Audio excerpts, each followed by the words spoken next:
quarta-feira, 1º de novembro. Bom Dia Brasil está começando.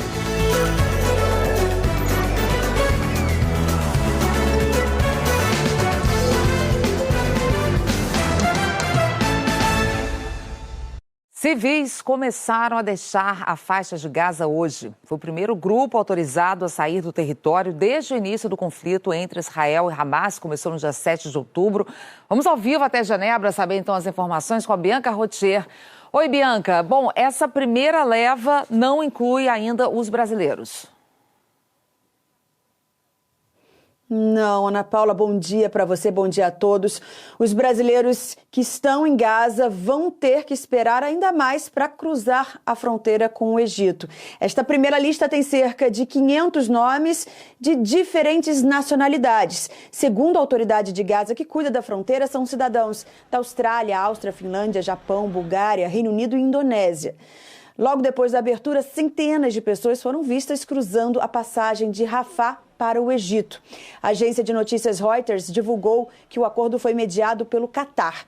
O país negociou a saída dos estrangeiros com o Egito, Hamas e Israel, com a coordenação dos Estados Unidos. O acordo também inclui a passagem de funcionários de organizações humanitárias e mais de 80 palestinos gravemente feridos. Um comboio de ambulâncias já cruzou a fronteira. Outra boa notícia é o aumento do fluxo de caminhões com ajuda humanitária entrando em Gaza. Segundo o governo americano, foram 66 ontem e dezenas de outros devem entrar nesta quarta-feira. A ONU estima que sejam necessários no mínimo 100 caminhões por dia para atender às necessidades da população de Gaza. O território está sob bloqueio israelense desde os ataques do Hamas do dia 7 de outubro, quando os terroristas mataram 1.400 pessoas e fizeram mais de 240 reféns. Ana Paula. Obrigada, Bianca, pelas informações. E olha, sobre a situação dos brasileiros em Gaza, tem uma atualização. O embaixador do Brasil no Egito disse agora de manhã que os brasileiros devem deixar a faixa de Gaza em até 2 dias. O Heraldo Pereira tem mais detalhes. Heraldo, bom dia para você. Está tudo pronto para o resgate, né? A expectativa agora é por essas próximas listas. Nesse exato momento se tenta resgatar os brasileiros. Bom dia, Ana Paula. Bom dia especialmente a você, que está sempre conosco aqui no Bom Dia Brasil. O trabalho da diplomacia é todo coordenado a partir do Itamaraty, aqui em Brasília, que é a sede do Ministério das Relações Exteriores. E envolve diplomatas também do Egito, de Israel, das Palestinas. As famílias brasileiras estão na faixa de Gaza, que é a região do conflito. A repórter Beatriz Pataro conversou agora há pouco com o embaixador do Brasil no Egito, Paulino de Carvalho Neto. Ela tem as últimas informações de momento. Olá, Beatriz, bom dia. Oi, Heraldo, bom dia para você, bom dia a todos. Segundo o embaixador do Brasil no Egito, Paulino de Carvalho Neto, existe um acordo para a retirada de aproximadamente 7.000 estrangeiros que estão na faixa de Gaza. Ele disse que está indo agora para uma reunião para tratar sobre a situação dos brasileiros. Vamos ouvir o que ele falou. Os brasileiros que estão na faixa de Gaza, há a previsão de que eles possam sair numa segunda etapa, e nós temos a expectativa, estamos trabalhando nesse sentido para que os brasileiros e também outras nacionalidades junto com os brasileiros possam sair entre amanhã e depois de amanhã. Mas isso é uma expectativa, não é uma certeza ainda. O Hassan Rabi, que é um brasileiro que está na faixa de Gaza com a família há aproximadamente um mês, mandou um vídeo falando sobre a expectativa e também sobre a insatisfação por ainda não ter conseguido voltar ao Brasil. A fronteira já está aberta, até esse momento a gente não tem notificação nenhuma para viajar hoje. Tal lista que vão viajar já está publicada, menos os brasileiros, terror. Atualmente, a Embaixada do Brasil na Palestina monitora 34 pessoas que pediram auxílio para deixar a faixa de Gaza. Um grupo de brasileiros está na cidade de Rafah, em uma casa alugada pela Embaixada que fica a 1 quilômetro da fronteira com o Egito. Um outro grupo está na cidade de Khan Yunis, a 9 quilômetros de Rafah. Um avião cedido pela Presidência da República aguarda no Cairo, capital do Egito, para trazer, então, esse grupo de volta. A Embaixada do Brasil na Palestina Palestina tem enviado dinheiro para que os brasileiros consigam comprar mantimentos básicos. Mas eles dizem que está cada vez mais difícil encontrar água, comida e gás na faixa de Gaza. Heraldo. Beatriz Pataro e o esforço brasileiro para retirar os brasileiros da faixa de Gaza. O Ministério das Relações Exteriores do Brasil informou que resgatou um grupo de 33 brasileiros que se encontravam na Cisjordânia e tinham solicitado repatriação para o Brasil. Em Jericó, todos fizeram testes migratórios. Dali, partiram para o cruzamento da fronteira com a Jordânia. Na sequência, embarcaram em outro ônibus fretado pelo governo brasileiro para direcionar a caravana até Amman, que é a capital da Jordânia. O embarque para o Brasil está previsto para hoje ainda, Ana Paula. Ótimo, vamos acompanhando a situação dos brasileiros que estão sendo repatriados também, né, Heraldo? Até já. Bom, enquanto a diplomacia negocia a liberação de estrangeiros, Israel continua com os bombardeios e também com as incursões terrestres em Gaza. Então vamos trazer de volta a Bianca Routier, que ela também tem informações sobre os combates hoje, né, Bianca? Ana Paula, Israel disse que atacou centenas de posições do Hamas e que já atingiu 11 mil alvos desde o início do conflito. Os ataques de hoje levaram ao segundo apagão de comunicações em Gaza em uma semana. Os palestinos estão sem os serviços de telefonia e internet. O Ministério da Saúde do Hamas disse que mais de 8.500 pessoas já morreram em Gaza em consequência dos bombardeios israelenses, um número que não pode ser verificado de forma independente. Israel afirma que 11 soldados morreram nas operações terrestres ontem, elevando o número de militares mortos para 326. O primeiro-ministro Benjamin Netanyahu lamentou hoje as baixas, mas disse que o país vai vencer a longa guerra que está pela frente. Além das operações aéreas e terrestres, a Marinha israelense deslocou navios para o Mar Vermelho. Ontem, Israel disse ter interceptado um míssil que tinha como alvo a cidade turística de Eilat, no sul do país. O disparo veio de rebeldes huitis que controlam partes do Iêmen. A liderança huiti, que é apoiada pelo Irã, prometeu novos disparos. O líder supremo iraniano, Ali Khamenei, convocou os países muçulmanos a iniciarem um boicote de petróleo e comida a Israel para exigir o fim dos bombardeios contra Gaza. A Arábia Saudita classificou hoje como desumano o ataque aéreo de ontem contra o campo de refugiados de Jabalia, que deixou cerca de 50 mortos. Israel confirmou o bombardeio, disse que os alvos eram instalações e integrantes do Hamas, que um comandante do grupo morreu na operação e acusou os terroristas de usarem civis como escudos humanos. Segundo a TV Al Jazeera, Israel voltou a bombardear hoje o campo que abriga famílias de refugiados de guerras com Israel desde 1948. O braço armado do Hamas afirmou que 7 civis feitos reféns em Israel e que estavam em poder do grupo perderam a vida nos ataques de ontem. Ana Paula. Ok, obrigada, Bianca. Até já. Diante dessa situação em Gaza, países aqui da América Latina estão pressionando Israel. Nosso correspondente Ismar Madeira tem essas informações para a gente. Ismar, bom dia. A Bolívia, inclusive, cortou relações diplomáticas com Israel. Exatamente, Ana. Bom dia para você, bom dia a todos. O vice-ministro do exterior da Bolívia deu uma entrevista coletiva para fazer esse anúncio. Fred Mamani disse que o país rompe as relações com Israel em repúdio e condenação à ofensiva militar agressiva e desproporcional israelense contra a faixa de Gaza, que ameaça a paz e a segurança internacional. O porta-voz do ministro do exterior de Israel disse que a decisão é uma rendição ao terrorismo e que as relações entre os países já não tinham mais conteúdo. A Bolívia cortou relações com Israel em 2009 sob a gestão de Evo Morales. Os laços haviam sido restaurados em 2020 no governo interino de Jeanine Áñez. O Chile e a Colômbia convocaram seus embaixadores em Tel Aviv para consultas sobre a ação militar de Israel em Gaza. Em comunicado, o Ministério do Exterior da Colômbia condenou as ações israelenses em áreas civis e pediu um cessar-fogo urgente. Já o governo chileno alegou violações inaceitáveis do direito humanitário na faixa de Gaza. O secretário de Estado americano vai voltar a Israel na sexta-feira. Antony Blinken vai reafirmar o apoio a Israel e garantir apoio regional para mediar a libertação de reféns e a entrada de ajuda em Gaza. Enquanto isso, aqui nas Nações Unidas, em Nova York, o Conselho de Segurança tenta negociar uma nova resolução sobre o conflito. O Brasil, que até ontem era presidente, está no meio dessa negociação. Mas agora uma eventual votação vai ter que ser definida pela China, que passa a ocupar a presidência rotativa do Conselho. Até agora não houve consenso sobre um novo texto que tenta juntar pontos de concordância das 4 resoluções anteriores que foram rejeitadas, Ana. Agora, Ismar, em outro desdobramento aí dessa guerra, a Polícia Federal aí dos Estados Unidos emitiu um alerta sobre o aumento dos casos de ódio contra judeus. Sim, Ana. O diretor do FBI disse que o antissemitismo nos Estados Unidos está atingindo níveis históricos em meio ao conflito entre Israel e o Hamas.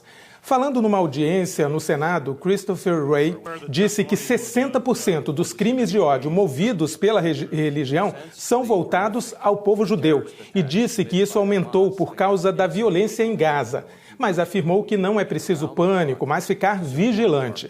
A Casa Branca anunciou medidas para conter casos de antissemitismo e islamofobia em universidades, que têm registrado episódios nas últimas semanas. Os departamentos de Justiça e Segurança Interna vão ficar à frente. Especialistas em segurança cibernética vão ser enviados a universidades. Um aluno da Universidade de Cornell, aqui em Nova York, foi detido por fazer ameaças contra outros estudantes judeus. Além disso, o Departamento de Educação do governo americano vai ampliar um canal de denúncias, Ana. Ok, obrigada, viu, Ismar? Até mais. E olha, notícia de agora de manhã, aqui no Brasil, o Exército e a Polícia do Rio recuperaram mais 2 metralhadoras daquelas que foram furtadas do quartel de Barueri, na Grande São Paulo. E agora de manhã tem operação em Guarulhos para tentar encontrar as outras 2 que ainda faltam. Rodrigo Bocardi já chegando aqui com outras informações sobre isso. Bom dia, Rodrigo. Bom dia, Ana. Bom dia a todos. É isso. Portanto, 19 das 21 armas furtadas já foram recuperadas. Parte aí no Rio, parte aqui em São Paulo. E hoje equipes fizeram buscas em outros pontos da cidade de Guarulhos, na Grande São Paulo, onde elas já estiveram ontem, inclusive. O Bernardo Bortolotto acompanha e traz mais informações para a gente. Bom dia. Exatamente, Rodrigo. Bom dia. 45 militares do Exército Brasileiro e também do Comando de Operações Especiais da Polícia de São Paulo fizeram buscas e apreensão aqui em 2 endereços desse bairro de Guarulhos. É a mesma região onde ontem eles também fizeram buscas e apreensão. A operação encerrou agora há pouco, as viaturas deixaram aqui o local, levando um material que foi apreendido. Celulares, documentos, computadores que estavam nessas residências e podem ajudar a chegar a essas outras 2 metralhadoras que ainda não foram encontradas. Hoje no Rio, 2 metralhadoras .50 foram encontradas pela Polícia Civil em conjunto com a inteligência do Exército. A polícia diz que as armas estavam no carro usado por Gesser Fidelix, apontado como o homem que negociava as armas com organizações criminosas do Rio.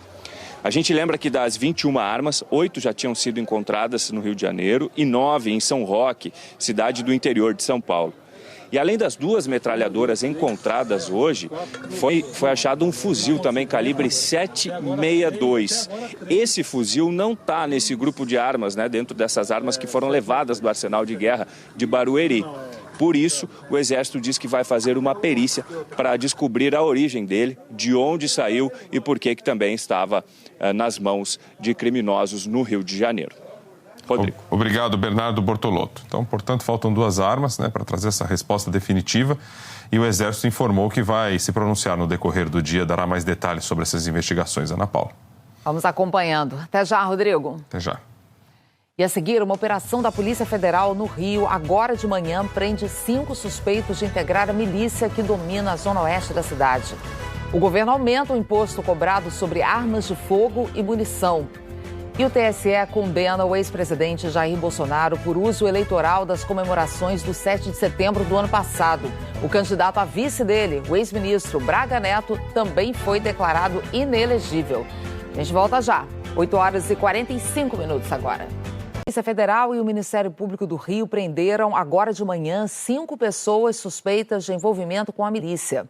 Os agentes cumprem esses mandados na zona oeste da capital, também em Saquarema, na região dos Lagos, e em Angra dos Reis, que fica no litoral sul do estado do Rio. Os alvos são todos ligados ao grupo do miliciano Tailon de Alcântara Pereira Barbosa, que domina a comunidade de Rio das Pedras.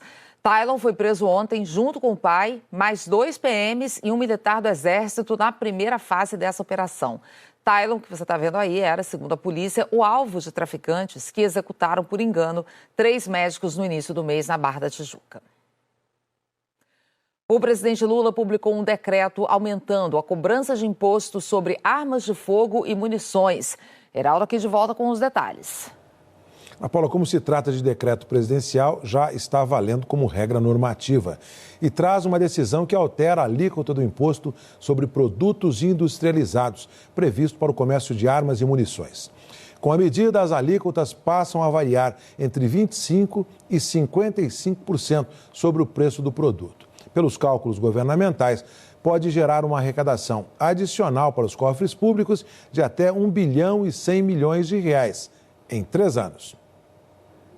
O decreto prevê que a alíquota subirá para 55% para armas como revólveres, pistolas, espingardas, carabinas e até para spray de pimenta. Já para cartuchos, a alíquota de IPI será reajustada para 25%. O texto de agora altera uma tabela publicada em julho do ano passado, no governo Jair Bolsonaro, que previa alíquota de 29,25% para armas e de 13% para cartuchos.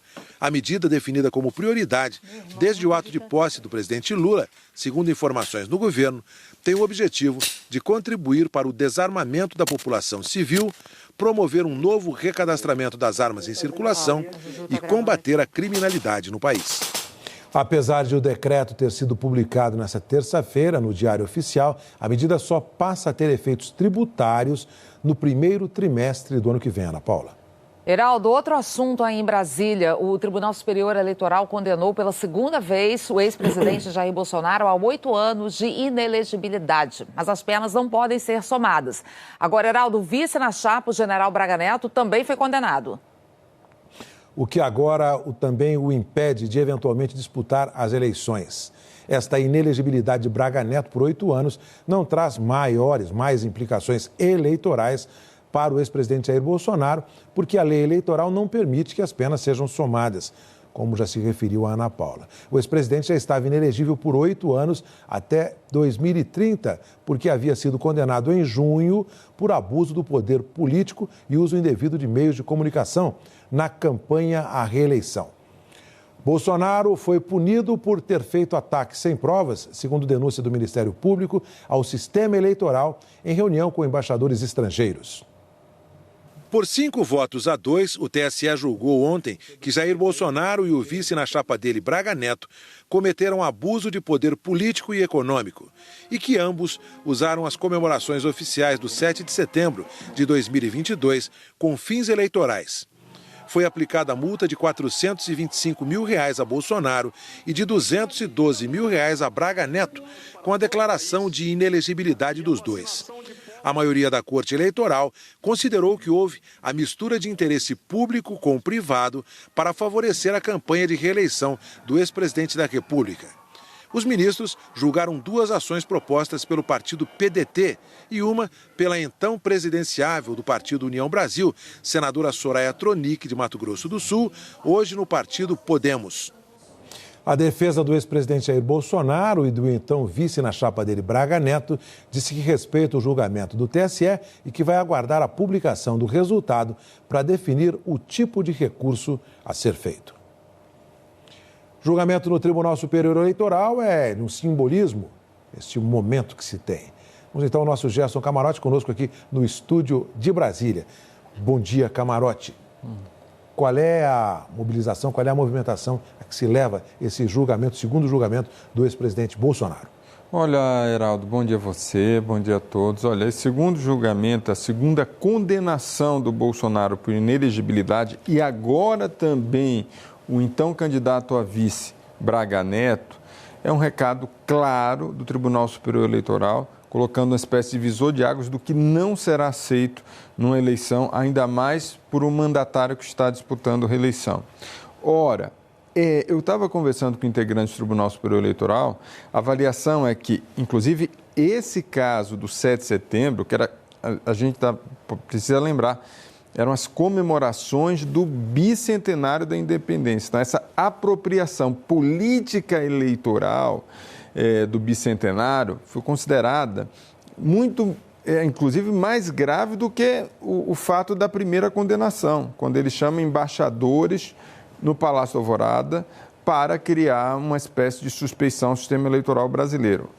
Tão grave que o Bolsonaro, inclusive, cancelou algo que nunca tinha acontecido, o desfile de 7 de setembro na Presidente Vargas, para fazer um evento do bicentenário na praia de Copacabana, no Rio de Janeiro, e ali utilizar toda aquela estrutura, né, para caminhar um pouquinho, subir no palanque e fazer um discurso para os seus apoiadores e militantes. Ou seja, usando toda aquela convocação, aquele chamamento para fazer campanha eleitoral, tanto em Brasília, no 7 de setembro, no bicentenário, como na praia de Copacabana, no Rio de Janeiro.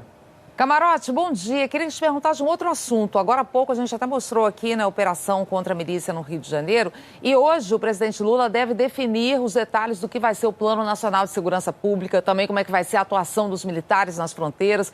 O que podemos esperar? Sim, bom dia, Ana Paula. Podemos esperar hoje um anúncio do presidente Lula, especialmente fazendo um enfoque em relação à ação, inclusive de militares, nas fronteiras brasileiras.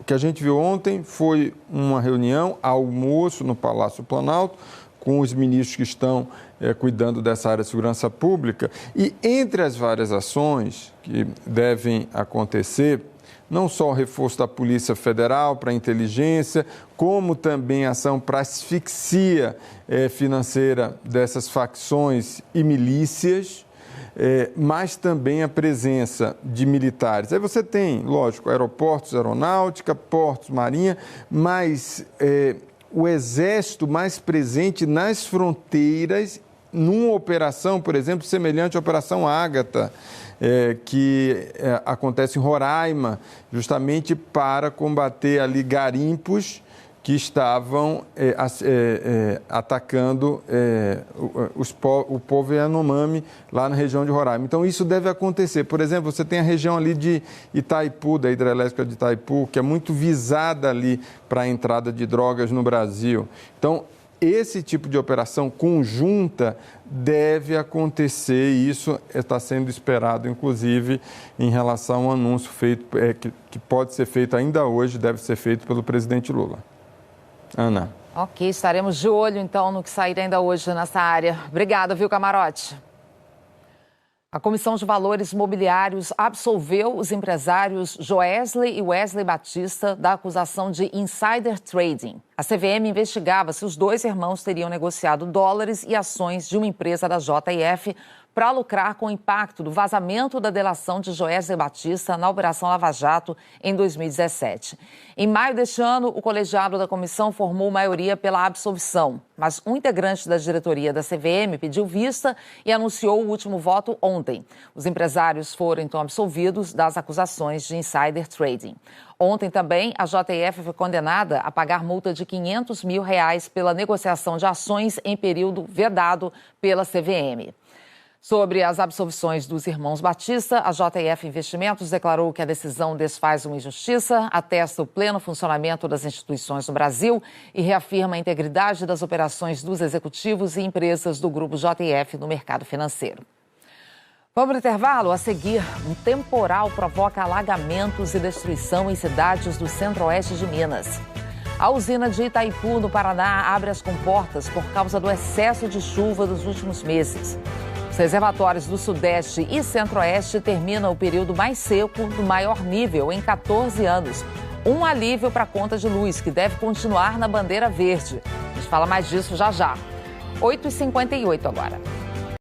Olha, o dia hoje vai ser de limpeza em muitas cidades de Minas Gerais, atingidas por um temporal no fim da tarde de ontem.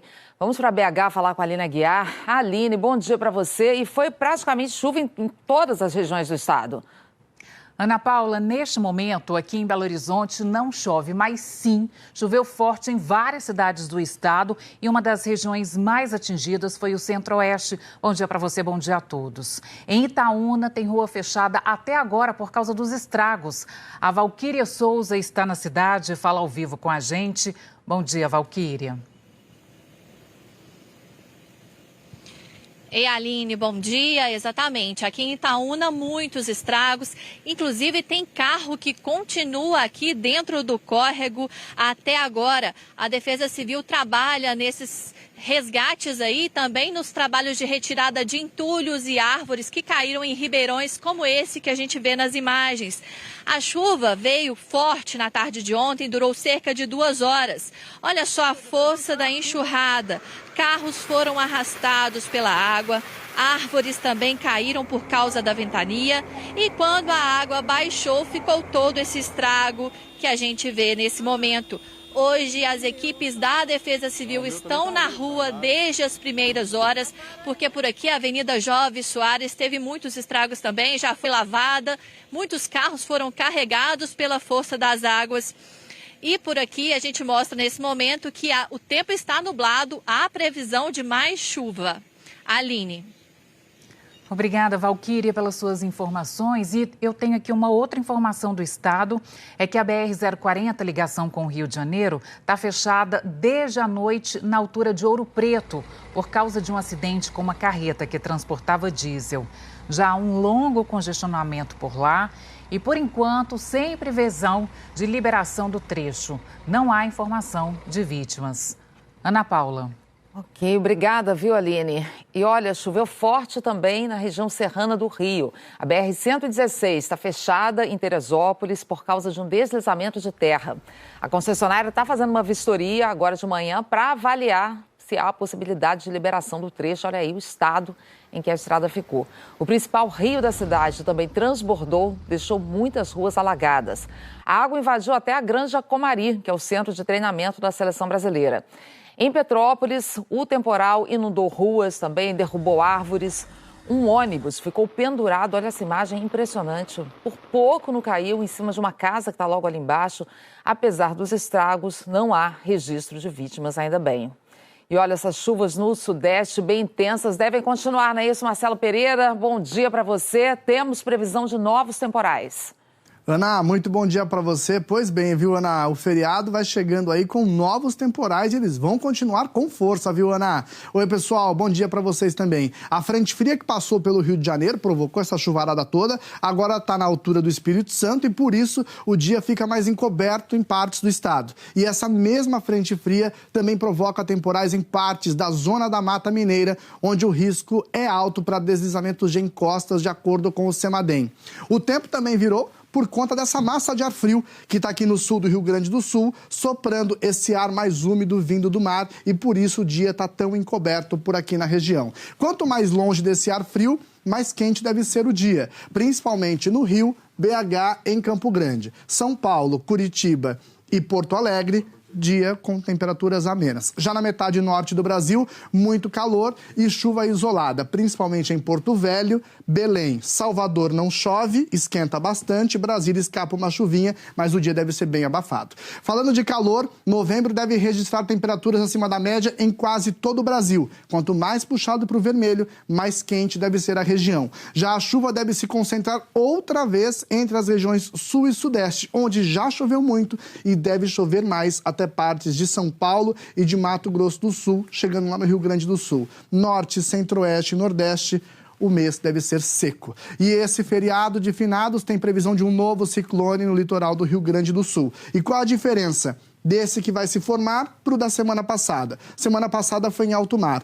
Esta vez, o novo se forma bem na costa do Rio Grande do Sul, por isso tanta chuva na região. Portanto, esses serão os destaques desse feriadão. O ciclone no sul, frente fria em Mato Grosso do Sul e no sudeste, centro-norte e partes do nordeste, chuva isolada e calor. Eu me despeço abrindo a janela para o Recife, por aí a condição vai ser de pouca chuva e muito sol. Bom feriado a todos e para você também, Ana. Para você também, Marcelo. E olha, a usina hidrelétrica de Itaipu, no Paraná, abriu as comportas do vertedouro nessa madrugada. A gente vai até lá conversar ao vivo com o Maurício Freire. Bom dia, Maurício.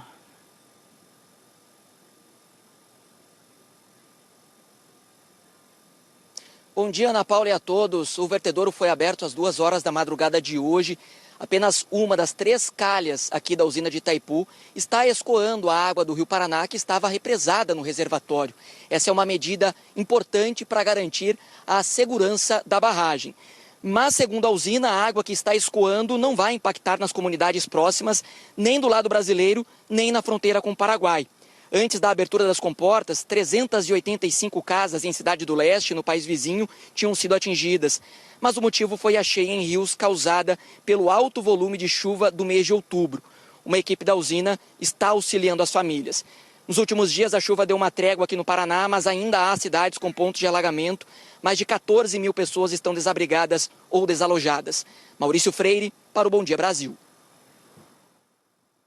E olha, por incrível que pareça, estávamos ainda no período de seca no país, que terminou ontem oficialmente. Geralmente, nessa época do ano, os reservatórios ficam em níveis baixos e isso pode aumentar o valor da conta de luz, mas não é o que aconteceu esse ano.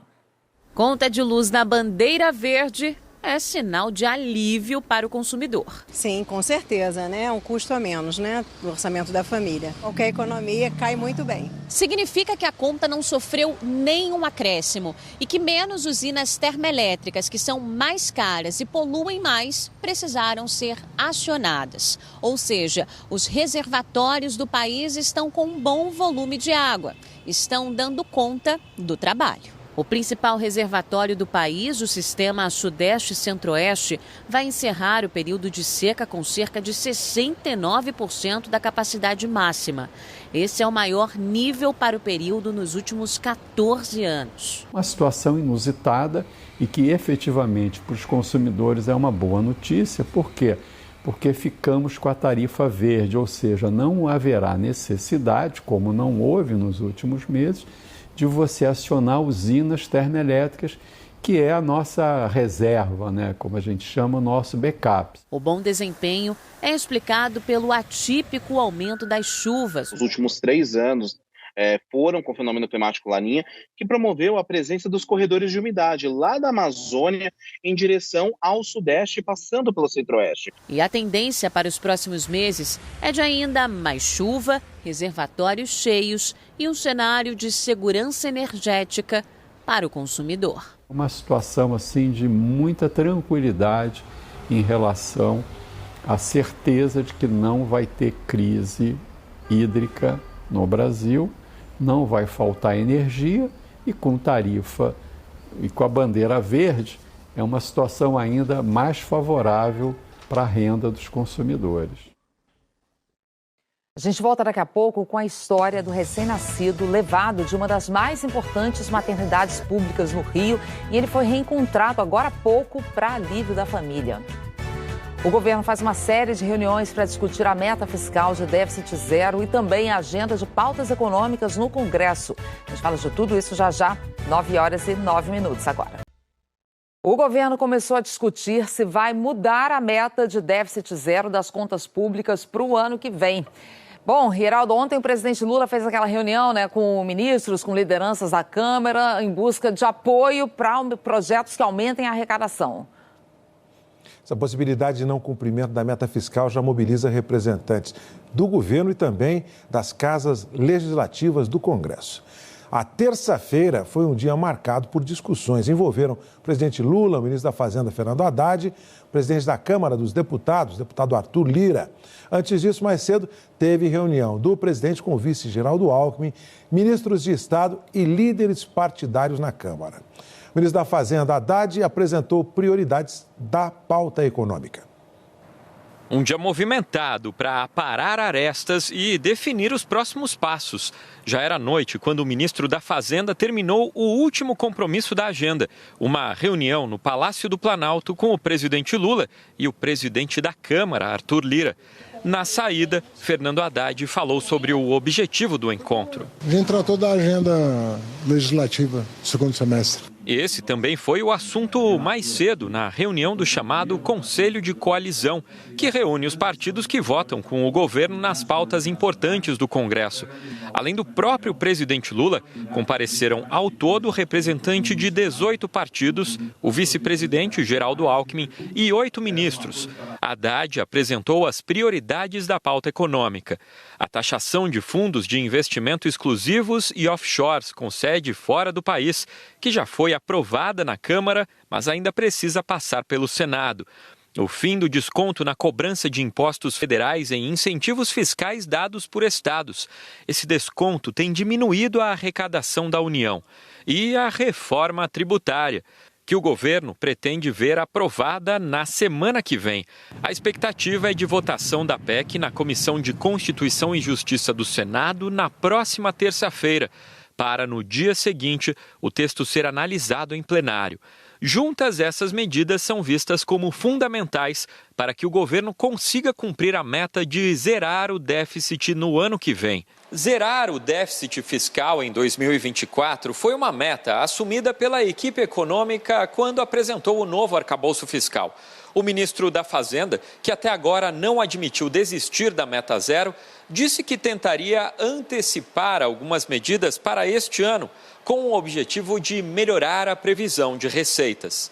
O ministro-chefe da Secretaria de Relações Institucionais, Alexandre Padilha, disse que o assunto não foi discutido na reunião e afirmou que o governo está concentrado em aprovar as medidas para aumentar a arrecadação. Não foi discutido meta fiscal, o que foi discutido é que antes de qualquer discussão sobre meta fiscal, o plano do déficit zero, ele está calcado na aprovação das medidas de arrecadação, de justiça tributária que consolida esse equilíbrio macroeconômico. Então, o debate com todos os líderes foi nesse momento de estarmos concentrados na aprovação das medidas que ampliam a arrecadação do governo e fazem justiça tributária. Não faz nem sentido a gente fazer qualquer discussão sobre meta fiscal antes de concentrarmos o nosso trabalho nas medidas que garantem a ampliação da arrecadação.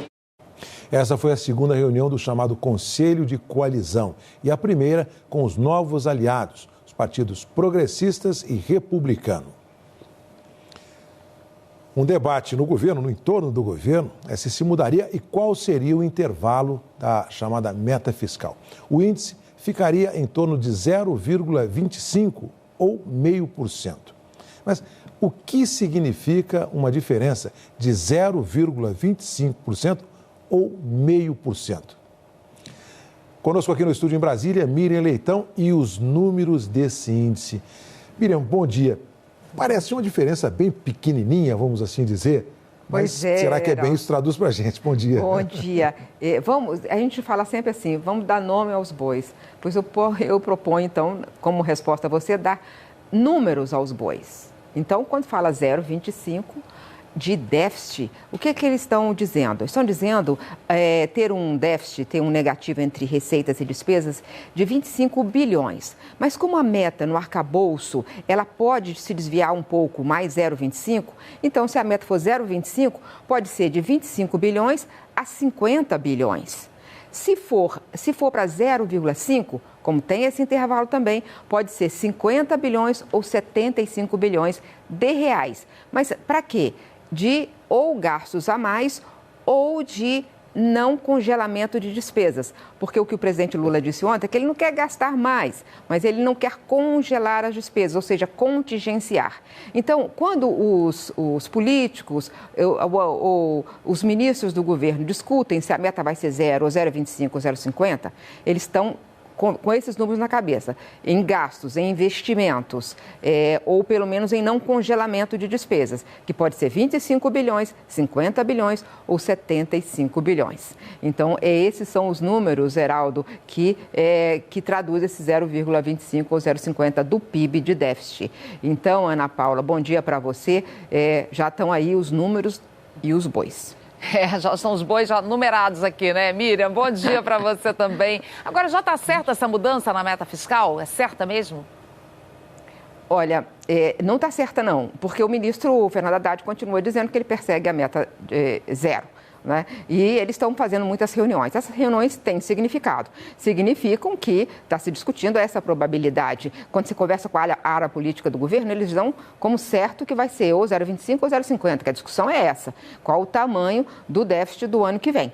Mas o ministro continua dizendo que o mais importante do que discutir o número é discutir o seguinte: vamos aprovar no Congresso todas as medidas que hoje tampam ralos pelos quais estão esvaindo recursos públicos por manobras contábeis ou por brechas que foram abertas na legislação pelo Congresso ou pelo Supremo. Vamos lutar contra isso? Então, esse é o objetivo do ministro. Ele está perseguindo esse fechamento desses buracos na arrecadação que estão tirando recursos públicos do governo. Não está certo ainda e só ficará certo quando o governo mandar uma emenda modificativa do orçamento para o Congresso. Aí vai se saber. É preferível que faça isso o mais rápido possível e da forma mais clara e transparente possível, porque a comunicação dessa mudança de meta foi até agora um desastre, Ana Paula. Causando ainda mais problemas, né, Miriam? Obrigada, viu? Na volta do intervalo, já está com a família o pequeno Ravi, que com apenas um dia de vida foi raptado de uma maternidade pública do Rio de Janeiro. A suspeita do crime foi presa agora há pouco. Estamos de volta com uma história que emocionou o Rio de Janeiro hoje de manhã. Esse bebezinho aqui, o Ravi, com apenas um dia de vida, foi roubado de dentro de uma maternidade no centro da cidade. Polícia, hospital, família, todo mundo se mobilizou. E a criança acabou de ser encontrada. O nosso repórter Jefferson Monteiro acompanhou tudo essas horas de desespero, né, Jefferson? Conta mais pra gente como é que foi. Bom dia. Oi, Ana Paula, bom dia para você e para todos. Pois é, uma história extremamente emocionante que aconteceu aqui na Maternidade Municipal Maria Amélia, na região central do Rio, que é referência, inclusive, em partos humanizados, viu? Olha, o bebê desapareceu nessa madrugada por volta de 1h50 da manhã, exatamente um dia depois de nascer. Ravi tinha acabado de mamar, foi colocado no cestinho ao lado da cama. A mãe e a avó então cochilaram. Quando acordaram, elas perceberam que a criança tinha sumido. Elas, claro, que entraram em desespero. Agentes, então, da Polícia Civil analisaram as câmeras de segurança e conseguiram identificar, a gente teve acesso à imagem, uma mulher suspeita que foi vista circulando pela enfermaria, circulando sacolas grandes. Depois disso, só tinha acesso aqui ao hospital quem tinha identificação. Inclusive, a gente tem informação que a mulher que aparecia nas imagens, ela foi presa há pouco por policiais da UPP do Borel. A gente tem imagens aí, inclusive, para mostrar, inclusive do momento em que o bebê foi encontrado. A gente também tem um momento emocionante aí do bebê reencontrando a mãe aqui na unidade de saúde. Claro que todos estão muito emocionados, Ana Paula. Emoção demais mesmo com esse final feliz aí que a gente viu nessa imagem, né, Jefferson? Foi uma agonia de manhã, todo mundo aqui no Rio acompanhou bem. Obrigada pelas suas informações. Lá para as últimas notícias do Bom Dia Brasil. Rodrigo. Naquela série, quando a gente pensa que já viu de tudo, olha só o que agentes de trânsito de São Paulo encontraram em um cone de sinalização. Quer ver a imagem? Ele foi lá retirar o cone estava pesado demais, achou estranho o cone pesado, vai ali mexendo, olha lá, ó. Aí mexe o cone para cá e para lá, vamos dar uma olhada. Cadê ali? O que tem dentro desse cone pesado? Essa é a expectativa, Ana Paula. O que será que tem, Ana Paula? Olha lá. Ué, rapaz, uma pessoa lá dentro do cone. Olha lá, como assim? Com dificuldade para sair ainda. Mas o que explica isso, Rodrigo? Até agora não se sabe o que ele estava fazendo ali. O fato é que, com a ajuda do agente, conseguiu sair de lá, recebeu oferta de ajuda médica, tal, socorro, mas recusou. Não se sabe nem como é que ele conseguiu entrar aí, né? Aí, ó. Gente. Se alguém me procurar, já sabe, né? Tchau. Procura melhor, né? Bom feriado. Bom Realmente, feriado. quando a gente pensa que viu de tudo, né? Heraldo. Daqui do Planalto Central do Brasil, temos informação do embaixador do Brasil no Egito, Paulino de Carvalho Neto. Ele disse que os brasileiros devem ser retirados da faixa de Gaza, devem sair da faixa de Gaza em até 2 dias. Segundo o Itamaraty, a diplomacia tem feito possível para a retirada segura de brasileiros. O Ministério das Relações Exteriores informou que resgatou 33 brasileiros que se encontravam na Cisjordânia. Eles haviam solicitado repatriação para o Brasil. Aí estão imagens, as fotos. Bom dia a todos. E eu encerro com mais uma informação sobre a guerra. O chefe da diplomacia da União Europeia se pronunciou agora há pouco sobre o bombardeio de Israel contra o campo de refugiados de Jabalia, na faixa de Gaza. Josep Borrell destacou que o bloco apoia o amplo direito de Israel de se defender, mas seguindo o direito humanitário internacional e protegendo os civis. Ele se disse chocado com o elevado número de vítimas. Israel informa ter matado terroristas que estavam no campo e acusou o Hamas de usar civis como escudos humanos. Uma ótima quarta-feira para vocês e até a próxima. Nos Estados Unidos, o filho do ex-presidente Donald Trump vai depor hoje na justiça aqui em Nova York. Donald Trump Jr., que é vice-presidente das organizações Trump, também é réu no processo em que ele e o pai são acusados de inflar o patrimônio do ex-presidente para conseguir empréstimos a juros mais baixos. Trump, pai, já prestou depoimento. Agora é a vez do filho. E vamos acompanhar, né? Bom dia, Ana Paula, para você. Bom dia a todos. Para vocês também, gente. Bom, amanhã, feriado, não estarei aqui, mas tem Bom Dia Brasil com a Mariana Gross. Você de casa fica agora com o encontro com a Patrícia Poeta. Uma ótima quarta-feira, um ótimo feriado.